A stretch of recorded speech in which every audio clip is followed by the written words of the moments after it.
ఆనంద భైరవి కుటుంబం అంతా కూడా బామ్మ ఇంటికి వచ్చిన తర్వాత అక్కడ శరణ్య వాళ్ళందరి కోసం అని చెప్పి వంటలు చేస్తుంది. ఆనంద భైరవి, దర్శన్, లీలావతి వీళ్ళంతా కూడా డైనింగ్ టేబుల్ దగ్గర కూర్చొని భోజనం చేస్తూ ఉంటారు.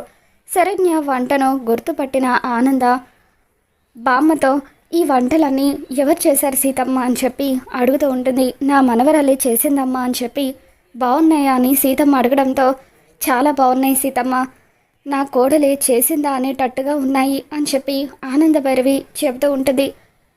శరణ్య అప్పుడే ఇంట్లోకి వస్తూ ఉంటుంది. అనన్య, కాంచన ఇద్దరు కూడా బయట నిలబడి ఉంటారు. ఇక అప్పుడు అనన్య శరణ్యని చూసి ఒక్కసారిగా షాక్ అవుతూ ఇదేంటి ఇక్కడుంది అని చెప్పి, అమ్మ ఎట్టి పరిస్థితుల్లోనూ దీన్ని వాళ్ళు చూడ్డానికి వీల్లేదు, చూస్తే మన ప్లాన్ అంతా కూడా ఫ్లాప్ అవుతుంది అని చెప్పి అంటూ ఉంటుంది. మరోవైపు శరణ్య ఇంట్లోకి వస్తూ ఉంటే అప్పుడు ఆనంద భైరవి వాళ్ళని చూసి శరణ్య ఒక్కసారిగా షాక్ అవుతుంది. సిటీ నుంచి వచ్చిన కుటుంబం నా కుటుంబమా అని చెప్పి శరణ్య ఆనంద భైరవి వాళ్ళకు కనిపించకుండా దాక్కుని ఉంటుంది. అప్పుడు సీతమ్మ శరణ్యను చూసి ఇదిగో మనవరాలా ఒకసారి డ్రా అని చెప్పి శరణ్యను పిలుస్తూ ఉంటే ఆనంద భైరవితో సహా అందరూ కూడా బయటికి తొంగి చూస్తూ ఉంటారు. ఇక దాంతో శరణ్య, అనన్య ఇద్దరు కూడా టెన్షన్ పడుతూ ఉంటారు.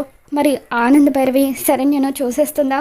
ఏం జరగబోతుందో మళ్ళీ మన ఛానల్లో తెలుసుకుందాం. ఈ వీడియో మీకు నచ్చినట్లయితే తప్పకుండా లైక్ చేయండి.